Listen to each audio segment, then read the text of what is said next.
বাংলাদেশের ঐতিহাসিক ইতিহাস ভিত্তিক যে রাজনৈতিক বয়ান, বিশেষ করে গত ১৬ বছর যে রাজনৈতিক বয়ান তৈরি করা হয়েছিল শুধুমাত্র 1971 মুক্তিযুদ্ধ কেন্দ্রিক, যে বাংলাদেশের জন্মই 1971-এ, তার পূর্বে আসলে কিছুই ছিল না। এই ইতিহাস আমি বহু বক্তব্যে তুলে ধরেছি যে আমরা বাংলার মুসলমানেরা শুধুমাত্র এই 50 বছরের জাতি নই। এই পূর্ব বাংলার মুসলমানেরা বা বাংলাদেশের মুসলমানেরা হাজার বছরের ঐতিহাসিক জাতি, এবং ওই ইতিহাসের লিগ্যাসির সাথে আপনাকে কানেক্টেড করতে হবে। এই জন্য দেখবেন যে আমার প্রত্যেকটা বক্তব্যে প্রধান উপদেষ্টার সামনের বক্তব্য আমি উচ্চারণ করেছি 1947, আমি বলেছি 1947, এবং প্রায় সব বক্তব্যে পাবেন। কেন? আপনারা আজকের যেই মানচিত্রের উপর আছেন, এই মানচিত্র কিন্তু 71-এর নয়, এই মানচিত্র 47-এ পাওয়া মানচিত্র। তাহলে মানচিত্রের ইতিহাসকে যদি আপনি অস্বীকার করেন, মানচিত্রের অস্তিত্বকে অস্বীকার করে বসবেন, তাহলে মানচিত্রের ইতিহাসকে অস্বীকার করা, মানচিত্রের অস্তিত্বকে অস্বীকার করা, তাহলে অবশ্যই এই মানচিত্রের ইতিহাসকে আপনাকে স্বীকৃতি দিতে হবে। 47-এর ইতিহাস কিসের ইতিহাস? 190 বছর ব্রিটিশ বিরোধী জিহাদের ইতিহাস। 190 বছর। 1757 সালের 23শে জুন পলাশির আম্রকানন মুর্শিদাবাদে এই বাংলার যে পতন হলো ব্রিটিশদের কাছে, 1757 থেকে 1947, এই দীর্ঘ সময়ের ইতিহাসকে আপনি বাদ দিতে পারেন না। হাজী শরীয়তুল্লাহ মীর নেসার আলী তিতুমির, আপনাদের বগুড়ার গাবতলীর সন্ধ্যাবাড়িও ছিল জিহাদের কেন্দ্র, ব্রিটিশ বিরোধী জিহাদের কেন্দ্র। তাহলে আপনি যদি গাবতলীর মানুষ যদি বলে আমার 1971-এ জন্ম, তাহলে তো এটা মিথ্যা কথা।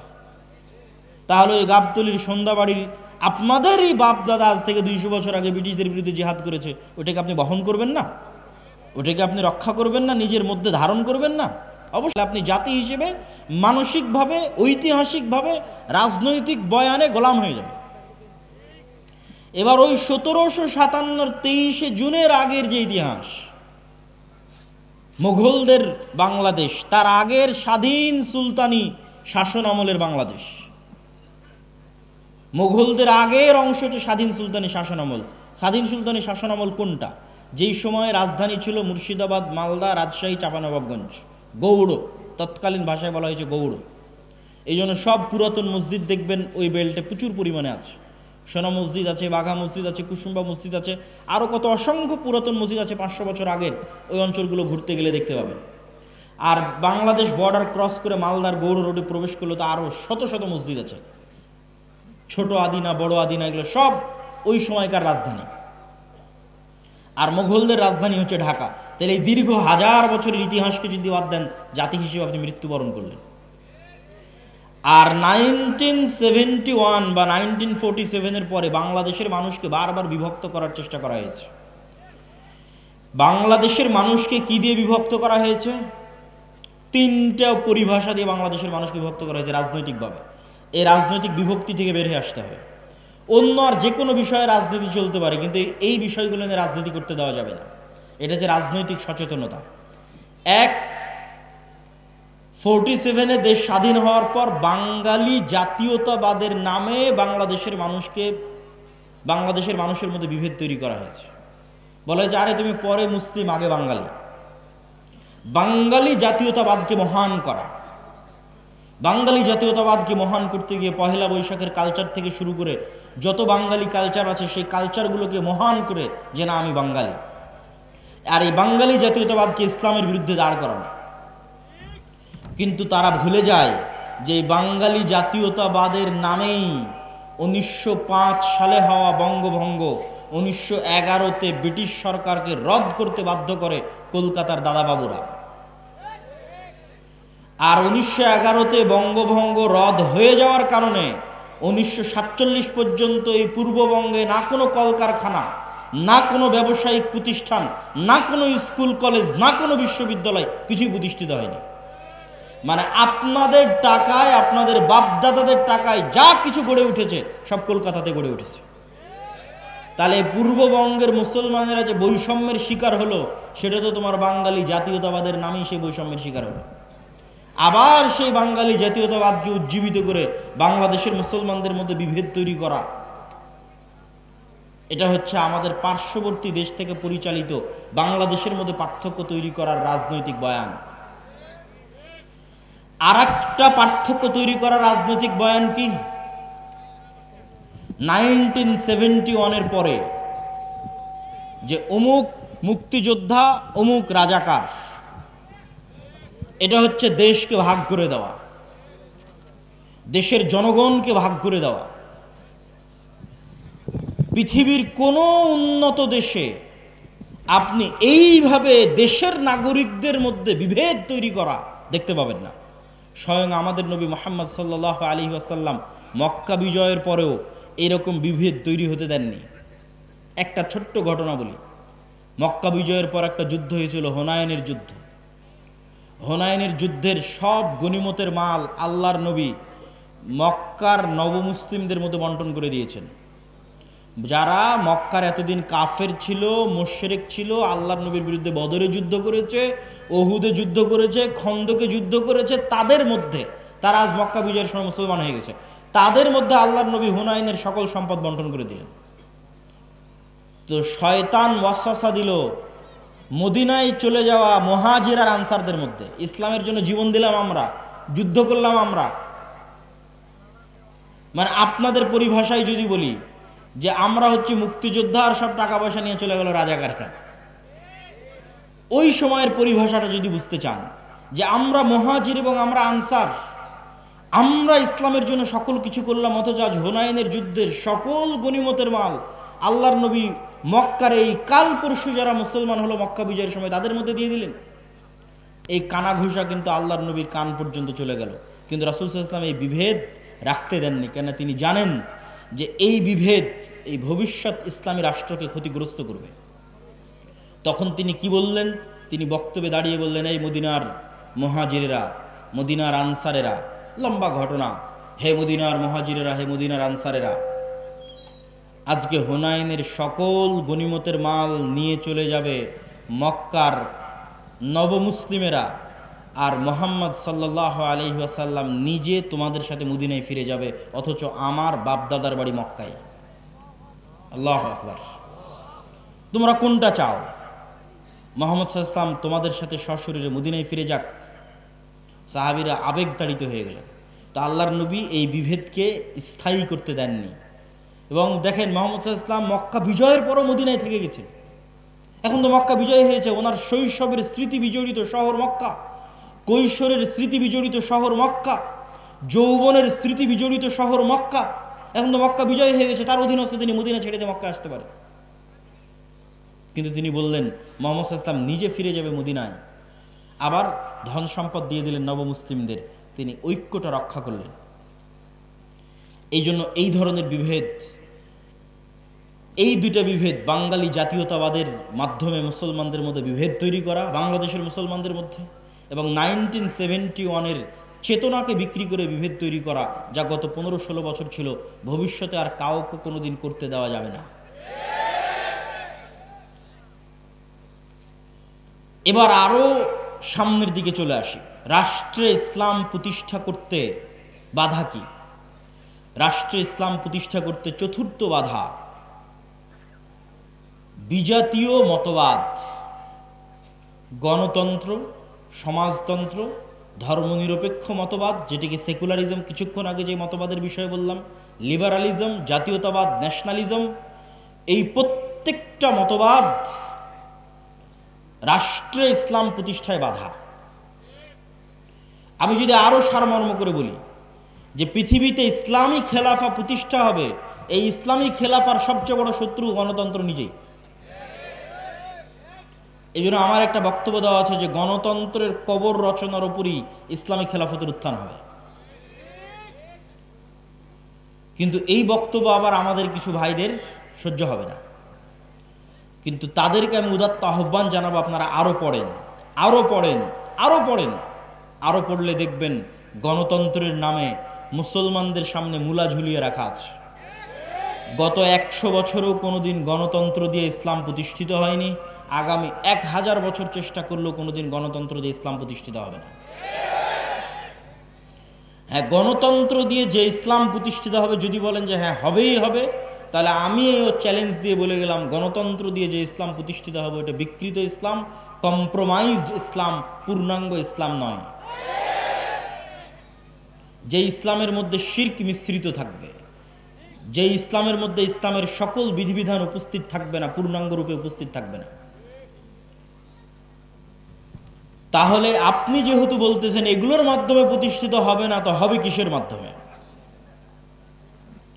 যেটির মাধ্যমে প্রতিষ্ঠিত হবে, আজকে আপনাদের সামনে 2টি বা 3টি উপায় বলবো, যা প্রায় এই পরের পয়েন্টগুলো প্রায় সব বক্তব্যে আমার বলা আছে এবং আপনাদেরও শোনা উচিত। 1, ইসলামী খেলাফা বা ইসলামী রাষ্ট্র বলতে কি বুঝায় এটা পরিষ্কার থাকতে হবে। ইসলামী খেলাফা বা ইসলামী রাষ্ট্র মানে আজকে এখানে আপনাদের সবাইকে জোরপূর্বক আমি সালাত আদায় করিয়ে দিলাম, জোরপূর্বক আপনাদের মহিলাদের মা বোনদের পর্দা করিয়ে দিলাম, বিষয়টি এমন নয়। ইসলামী খেলাফা এই জিনিসগুলো থাকবে, কিন্তু ইসলামী খেলাফা মানে 1 নম্বরে আপনাদের মধ্যে ন্যায় বিচার প্রতিষ্ঠিত হবে। ঈসা আলাইহিস সালাতু ওয়াস সালামের কথা আল্লাহর নবী বলেছেন, তিনি পৃথিবীতে হাকামান মুকসিতা, ন্যায় বিচারক, শাসক হবেন। আর আল্লাহ হচ্ছেন সবচেয়ে বড় ন্যায় বিচারক। এই জন্য সাবআতু ইউদিল্লুহুমুল্লাহ ইয়াউমা লা দিল্লা ইল্লা দিল্লুহ, 7 শ্রেণীর মানুষকে বিশেষ ছায়া আশ্রয় দেওয়া হবে। তার 1 নম্বরে ইমামুন আদিল, ন্যায় পরায়ণ, ন্যায় বিচারক। তাকে 1 নম্বরে আসন দেওয়া হয়েছে, ন্যায় পরায়ণ, ন্যায় বিচারককে। আমাদের মুসলমানদের কাছে এতক্ষণ পর্যন্ত এই আলোচনা আপনাদের কাছে হয়তো মনে হবে আমি কি বলতে চাচ্ছি। আমি যেটি বলতে চাচ্ছি যে রাষ্ট্রে ইসলাম মানে ন্যায় বিচার প্রতিষ্ঠা করা। তো আপনি আমি যদি রাষ্ট্রে ইসলাম প্রতিষ্ঠা করতে চাই, আমাদেরকে সবার আগে ন্যায় পরায়ণ হতে হবে। আমি আপনি ন্যায়পরায়ণ হব না, সত্যবাদী হব না, আর বলবো রাষ্ট্রে ইসলাম প্রতিষ্ঠা করব, এটা কোনোদিন সম্ভব নয়। তো আপনি কি বলতে চাচ্ছেন আমরা মুসলমানেরা ন্যায়পরায়ণ নই, সত্যবাদী নই? জি, আমি এটাই বলতে চাচ্ছি আমরা মুসলমানেরা নামাজি, আমরা মুসলমানেরা হাজি, আমরা মুসলমানেরা দানবীর। বাহ্যিক ইসলামের যত বিধিবিধান আছে প্রত্যেকটা বিধিবিধান মানতে আমরা 1 নম্বরে আছি। যেমন আজকের জালসা সম্মেলনে এসেছেন কোরআন এবং দ্বীনের কথা শুনতে, এটা অনেক বড় একটা গুণ। অবশ্যই আপনি নেকি পাওয়ার নিয়েতে এসেছেন, কিন্তু দেখবেন এই জালসার প্যান্ডেল থেকে মোবাইল চুরি হয়ে গেছে, দেখবেন মসজিদ থেকে স্যান্ডেল চুরি হয়ে গেছে। তাহলে জাতিগতভাবে আমার এবং আপনার মধ্যে কোনটার অভাব? জাতিগতভাবে আমার এবং আপনার মধ্যে নামাজের অভাব নাই, দানের অভাব নাই, হাজি উমরাকারী ব্যক্তির অভাব নাই, কিন্তু সত্যবাদী হবে, ন্যায় পরায়ণ হবে, এরকম মেরুদণ্ডওয়ালা একটা প্রজন্ম আমাদের মধ্যে নাই। আপনি আমাকে যদি এখন রাষ্ট্রপ্রধান করে দেন, আমিও বাংলাদেশ চালাতে পারবো না, কেন বাংলাদেশের প্রত্যেকটা সেক্টরে দুর্নীতি আছে। ওই সমস্ত দুর্নীতিবাজ সচিবেরা, মন্ত্রীরা, ওসিরা, ডিসিরা 1 সেকেন্ড আপনাকে রাষ্ট্র চালাতে দিবেন, আপনাকে উৎখাত করে ফেলে দেবে। তাহলে আপনি এইরকম দুর্নীতিগ্রস্ত একটা কাঠামোর মধ্যে বলবেন আমি ইসলাম প্রতিষ্ঠা করব? আপনাকে একদল সৎ ন্যায়পরায়ণ প্রজন্ম আগে নিয়ে আসতে হবে। যে সৎ ন্যায়পরায়ণ প্রজন্ম টাকার কাছে বিক্রি হবে না, চাপের কাছে বিক্রি হবে না, তার দায়িত্বের আমানত রক্ষা করবে মৃত্যু হয়ে গেল। এটা হচ্ছে সৎ এবং ন্যায়পরায়ণ। এতক্ষণ হয়তো রাষ্ট্রীয় পর্যায়ে বললাম, এই জন্য আপনারা খুব ঠিক বললেন। আমাদের ব্যক্তিগত জীবনে যদি আসি, তাহলে কি হবে দেখেন। আপনারা যারা আজ পুরো গাবতলীতে জরিপ করেন, পুরো বগুড়া জেলায় জরিপ করেন, পুরো গাইবান্ধাতে জরিপ করেন, যে কতজন পিতার মৃত্যুর পর তার সন্তান পিতার সম্পত্তিতে বোনকে ন্যায়ের সাথে ভাগ দিয়েছে, জরিপ করেন। আপনারা যারা সামনে উপস্থিত আছেন তারা প্রশ্ন করেন, আপনার আশেপাশে তাকান, পাড়া প্রতিবেশীর দিকে তাকান, কল্পনা করেন কতজন তার পিতার মৃত্যুর পর পিতার সম্পত্তিতে বোনকে ন্যায়ের সাথে ভাগ দিয়েছে। একদল তো আছে ভাগই দেয়নি, কেউ যদি দিয়ে থাকে তাহলে বগুড়ার জলেশ্বরী তলার জমিটা নিজে নিয়েছে, আর বগুড়ার যেটা সারিয়াকান্দির নদীতে ভেঙে আছে ওটা বোনকে দিয়েছে।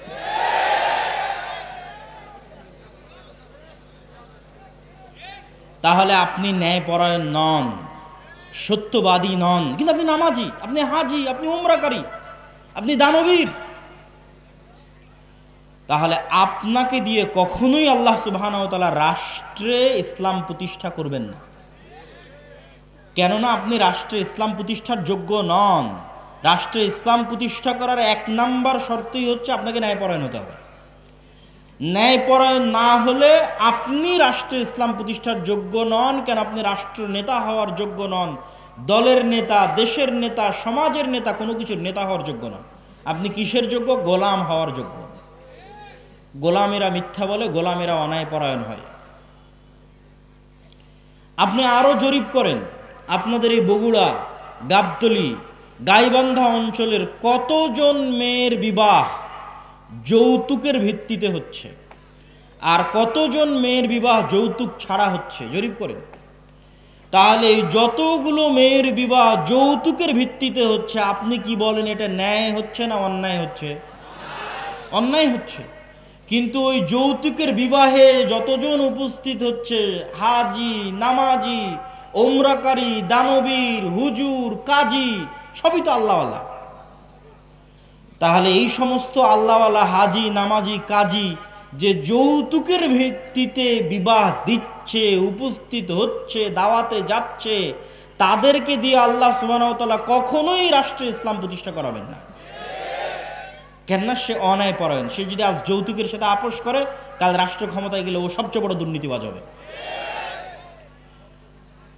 মানে আমাদের মধ্যে যতজন উপস্থিত আছে, যারা বোনকে পিতার সম্পত্তিতে ভাগ দেয়নি, যারা মেয়েকে বিবাহ করেছে যৌতুক এবং ডিমান্ডের ভিত্তিতে, এবং এই ধরনের মানুষের সাথে সম্পৃক্ত অন্যায়ের সাথে জড়িত আছে, এরা যদি রাষ্ট্র ক্ষমতায় যায় তো গত 16 বছর যা টাকা পাচার হয়েছে এরা তার চেয়ে বেশি করবে। গত 16 বছর যা দুর্নীতি হয়েছে প্রত্যেকটা মুসলমান তার চেয়ে বেশি দুর্নীতি করবে। শুধু সে যায়নি তাই গালি দিচ্ছে যে ও দুর্নীতিবাজ ছিল, এত টাকা পাচার করে নিল, ও গেলে ওও করতে।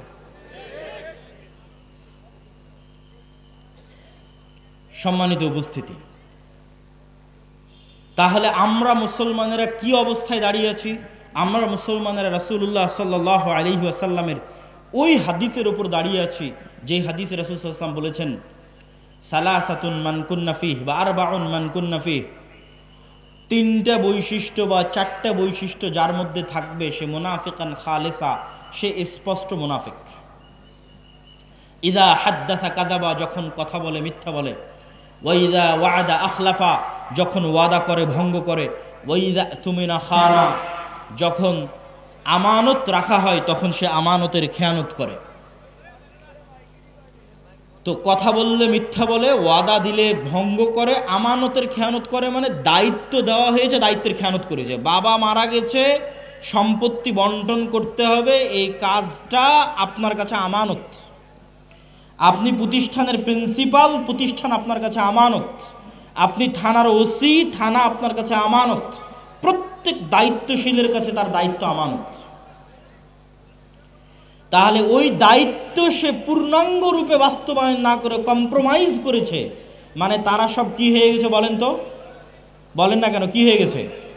মুনাফিক হয়ে গেছে।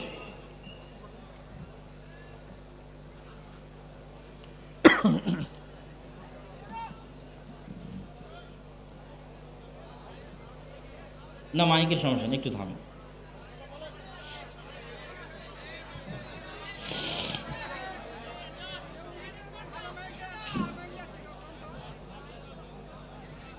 তো ইযা হাদ্দাসা কাযাবা, যখন কথা বলে মিথ্যা বলে, ওয়াদা করে ভঙ্গ করে, আমানত রাখা হলে আমানতের খেয়ানত করে, তাদেরকে আল্লাহর নবী কি বললেন?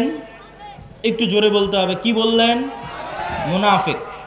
তার মানে পিতার সম্পত্তিতে বোনকে ভাগ দেয়নি যে সে কি?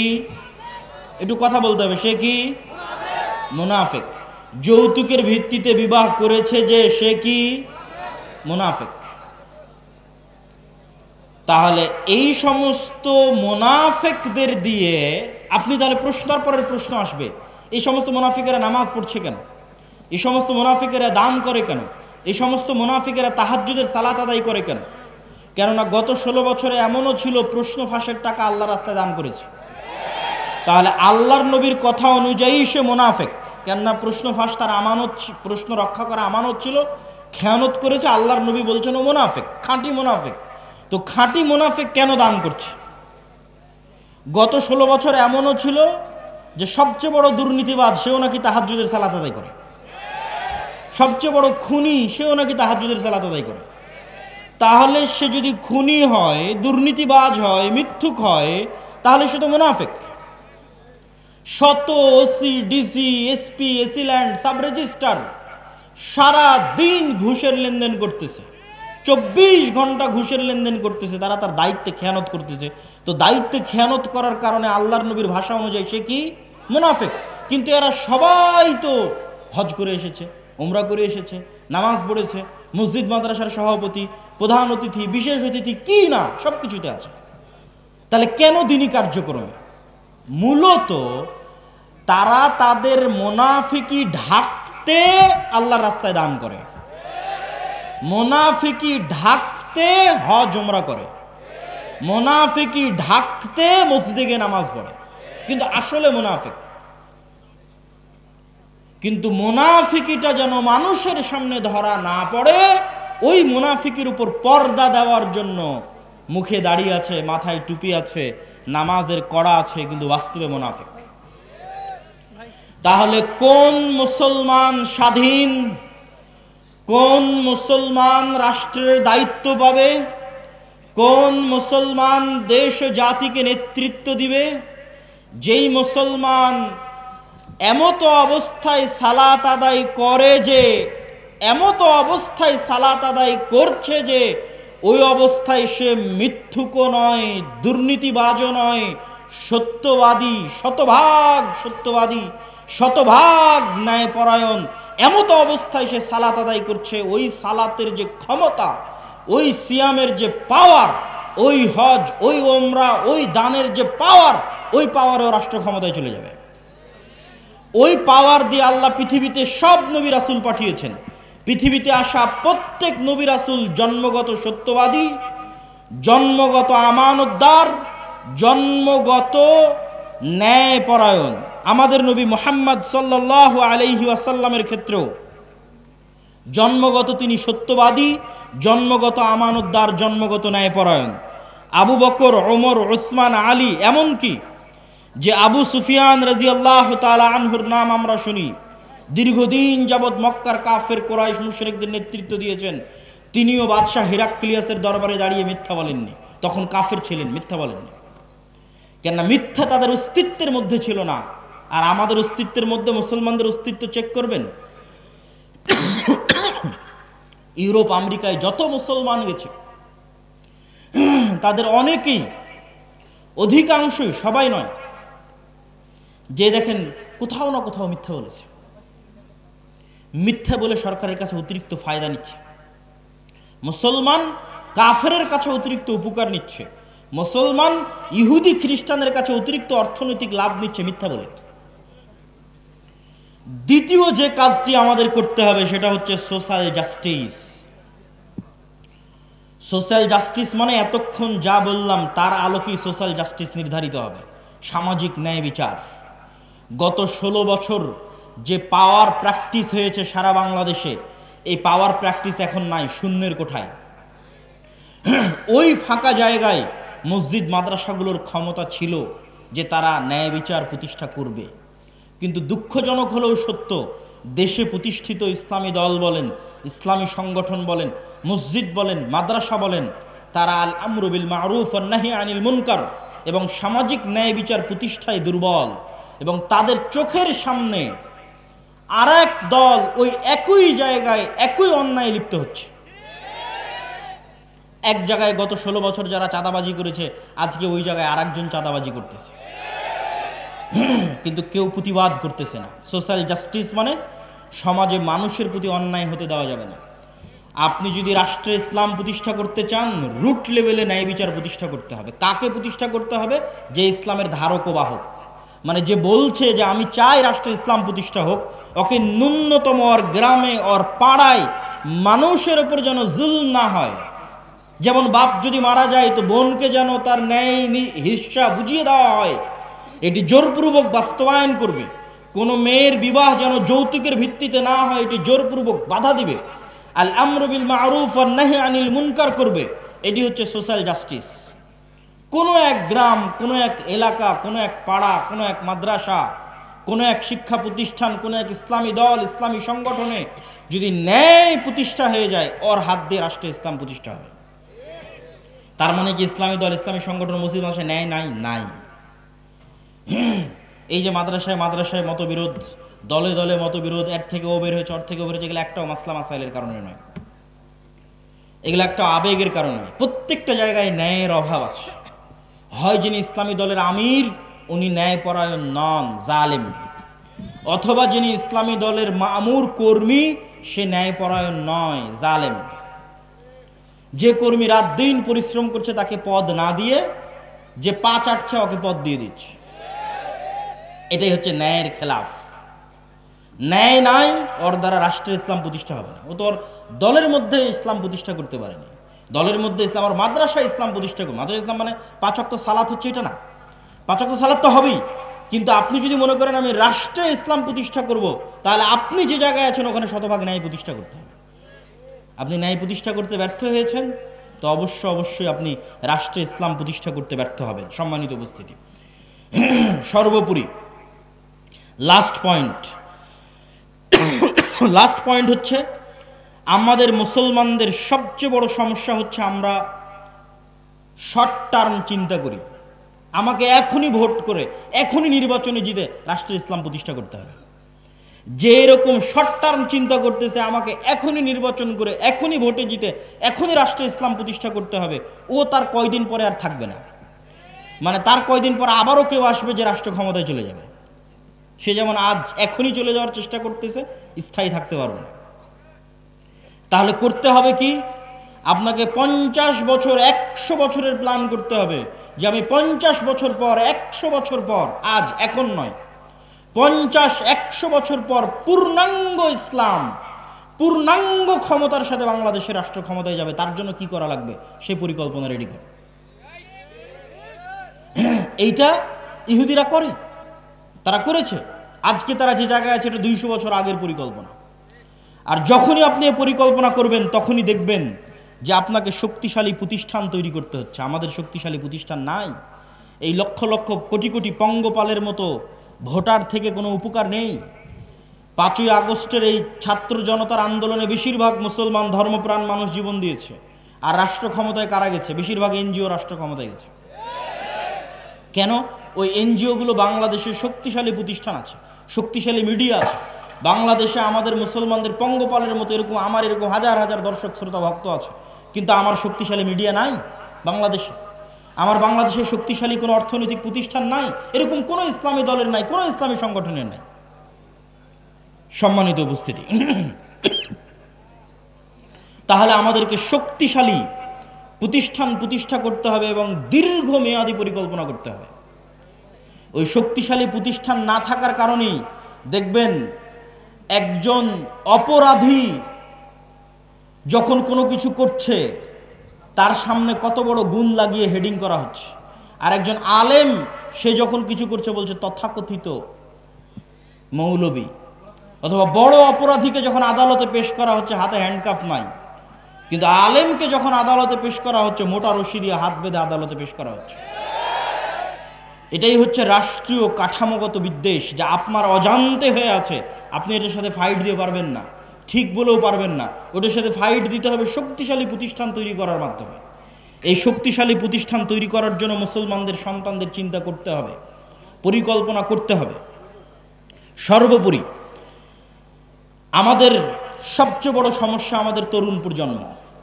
আমাদের তরুণ প্রজন্ম নেশায় ব্যস্ত, মাদকতায় ব্যস্ত, জুয়ায় ব্যস্ত। আর আপনি অন্যদের তরুণ প্রজন্মকে দেখেন তারা কি করছে? তারা প্রোডাক্টিভ, তারা জ্ঞান অর্জন করছে, জ্ঞান বিতরণ করছে, জ্ঞান শিখছে। যেই দিন ফুটবল বিশ্বকাপ হচ্ছে সেই দিন আপনি ক্যামব্রিজ এবং অক্সফোর্ডের বিশ্ববিদ্যালয়ে কিছু বুঝতে পারবেন না। আর ঢাকা বিশ্ববিদ্যালয়ে দেখবেন হাজার হাজার ছাত্র একত্রিত হয়ে ফুটবল খেলা দেখছে। এটাই হচ্ছে আমাদের এবং তাদের মধ্যে পার্থক্য। কেন তারা পৃথিবী শাসন করছে আর আমরা কেন পৃথিবীর গোলাম হয়ে আছি?